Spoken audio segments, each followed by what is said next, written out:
Friends, if fertilizing seems troublesome and you don't want to buy other fertilizers, today I'll share a method with you.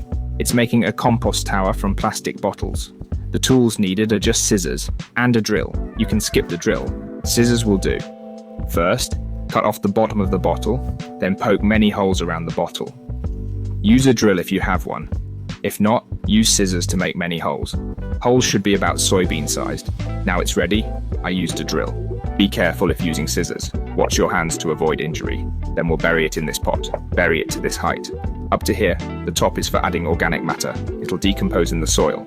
Wide-mouthed pots are better, but I don't have one, I only have this narrow one. Small openings are a bit tricky. Let's bury it in the soil.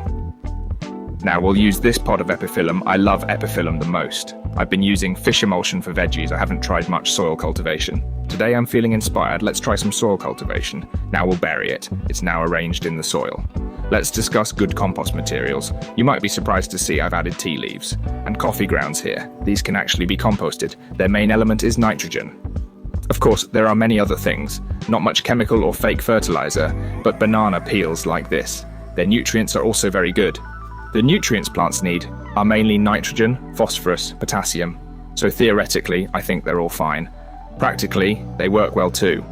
Adding them hasn't caused problems. Plants bloom and fruit well.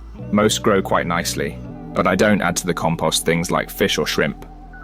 Because I'm afraid of worms, I really fear worms, especially maggots and such.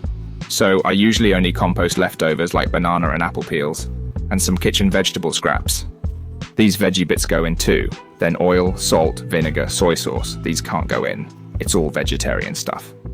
Okay, now let's start adding. I've added banana peel, tea leaves, and coffee grounds. They'll slowly decompose at the bottom of the bottle. After decomposing, they'll gradually turn into liquid. It'll continuously provide nutrients. I see a lot of coffee grounds leaking out, so it's best to use a wide-mouth bottle. Also, keep it away from plant root systems because they generate heat while decomposing. It might burn the roots. Just these two small tips, and I have a little personal experience. It might not be entirely accurate. This is how you pile the fertilizer. As long as you use vegetarian items without meat, it won't grow. Maggots don't let flies get in. Flies will lay eggs inside. The larvae are quite disgusting. They're white and chubby. If you use only vegetarian items, when you open it, the smell is okay. It's not a very stinky odor, basically. It doesn't smell much. Also, why am I making this homemade fertilizer?